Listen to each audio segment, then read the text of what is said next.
Welcome back to the Flower Kitchen. We're making a cool, refreshing drink today that's perfect for hot summer days. Namkeen Lassi, the savory yogurt drink from Punjab, Pakistan. It's light, tangy, super easy to make, and great for digestion too. Start with 1 tablespoon of cumin seeds.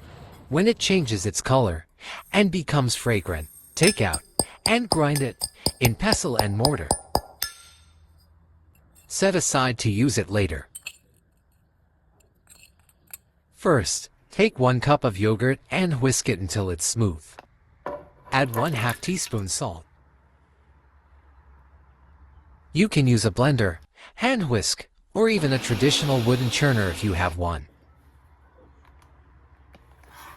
Once the yogurt is nice and creamy, add 2 cups of cold water. Give it another good whisk until it's light and frothy. Add ice to the serving glasses. Pour it to the glasses.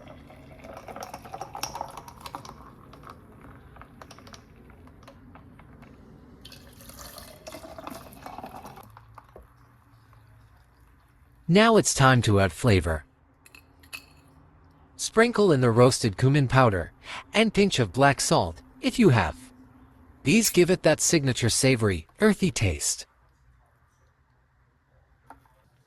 Give it a stir and enjoy. This drink is cooling, hydrating, and super healthy. Perfect as a mid-morning drink or with your meals. Stay cool and stay hydrated. Lassi is not just a beverage, it's a symbol of Punjabi hospitality and is often offered to guests. Like, share, and subscribe. Thanks for watching.